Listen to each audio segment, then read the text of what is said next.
Hey guys, Troubletcat here recording for the Zombie Arcade, and today I'm making a tips and tricks video, which isn't something I normally do, but today I'm basically going to show you how to win BF3 for all time. So what you're going to want to do is you're going to want to find a server that only runs Operation Metro 64-player Conquest. That's a really important step there. Then you want to make sure, you'll see I'm on the US team here. Yeah, you're going to want to make sure you're on the Russian team that spawns up in the top area of the map being highly unbalanced in their favor. Now, you're going to want to play as the Assault Kit here so that you can get revives additionally. You may be tempted to be Engineer so you can have more rockets, because explosives are obviously really important, but no, just trust me.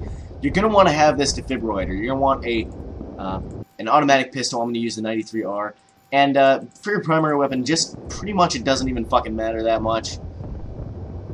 I'm going to go ahead and use the USAS-12 with frag rounds here because it's pretty much, you know, extended mag and a red dot sight, because it's pretty much the proest weapon.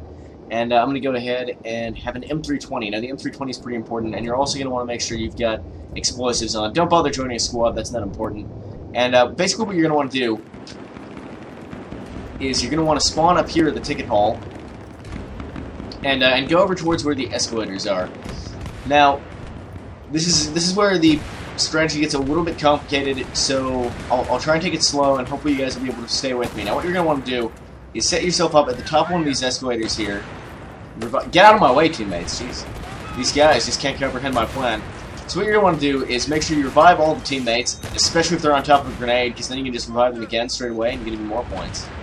And you're going to want to just basically stand here and fire a USAS-12. Now, that guy actually shot me in the head with an AN-94, which is something that could happen to you if your enemies are filthy, hacking bastards. Normally, but you see it's okay, because I got revived immediately, because there's like a million teammates there.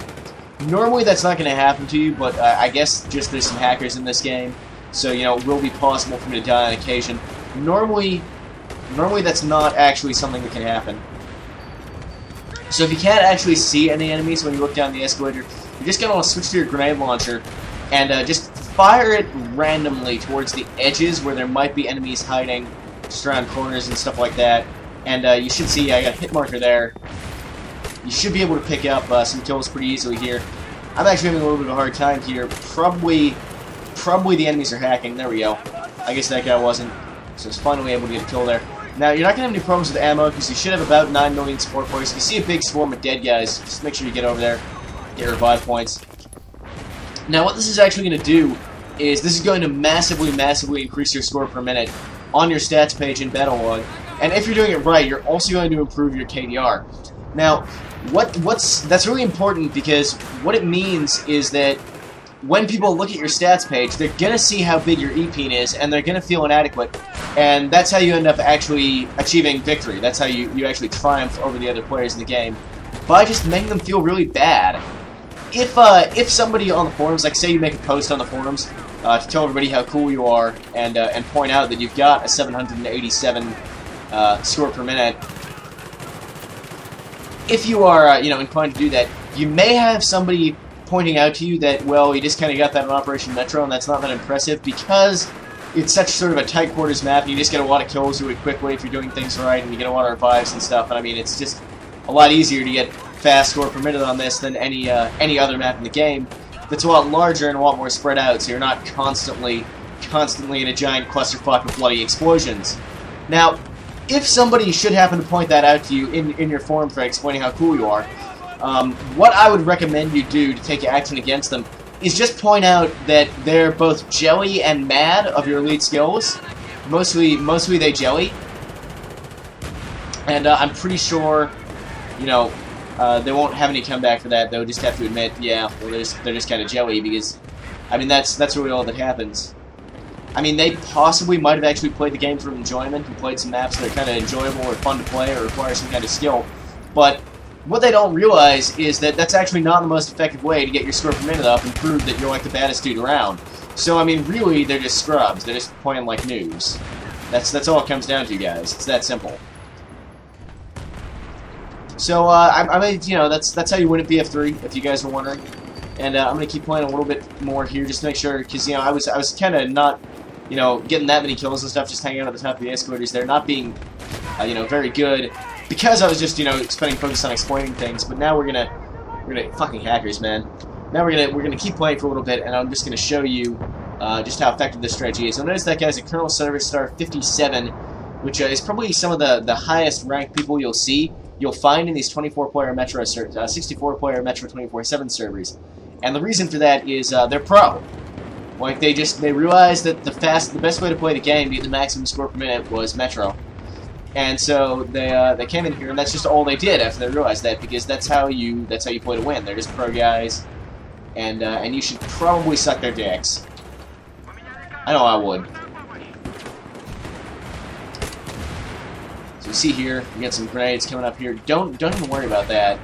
You know, I think actually, yeah, okay, he's on a grenade, but let's just get the revive in. Okay, good, he died again. Perfect, you can get another 100 revive points. That's exactly how you want to do it. It's actually absolutely perfect. If your teammates seem to be surviving for too long, just try and... Fucking hackers, man. Just try and shove them onto the grenades, and you're gonna get more points that way. It's pretty much the only way to be pro at this game. You'll notice they're getting shot by USAS-12. That's absolutely fine, though. He's just he's a pro like me.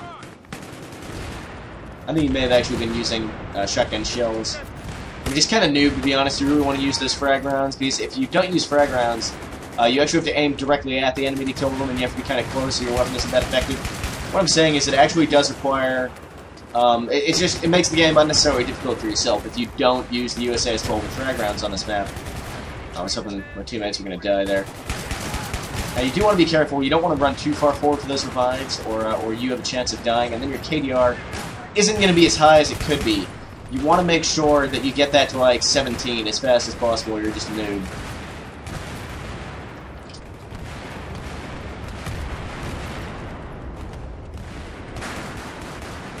Let me go ahead and hide chat here. Often a key step to take when playing on these servers. You rarely want to speak to the other people in the game on these servers in particular. So, you know, just go ahead and hit that HQ twice, and you're going to improve your gaming experience about 700-fold. Okay, let's get down here. He's getting shot right now. That's perfect. We can revive him there. Okay, now I got blown up getting that revive, but that's okay, because I got those revive points, and I'm probably going to get brought back by a teammate. Probably. Teammates. That's pretty disappointing. I guess my team is a noob.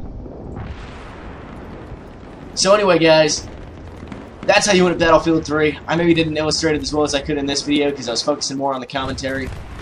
But I just wanted to let you guys know, because I see a lot of noobs in this game. They'll be playing like Conquest Large on Gulf of Oman or something, or like just like basically any other map. And that's just pretty noob. And I think it's just one of the most common mistakes people make in this game when they're trying to be pro like me, is they play maps other than Metro 64-player Conquest, and they don't just only use explosives. So I just wanted to let you guys know, in case you're making the same mistakes I was making for a while. You know, in one of my other videos, I'm playing other maps and using different weapons and stuff, and I didn't realize just how noob that was until recently. So I just want to make this video to let you guys know that this is pretty much the best way to play the game, and just anything else is completely redundant. And you know, just to help you guys out, because you know that's what I'm here to do. I want to help out the community, and help you dudes become better gamers, if at all possible. So thanks for watching, guys. I hope this video helped you to get better at Battlefield 3. And until next time, herp derp derp. Wow, that didn't actually kill me. That's pretty depressing. Hang on, I got this. Okay, perfect.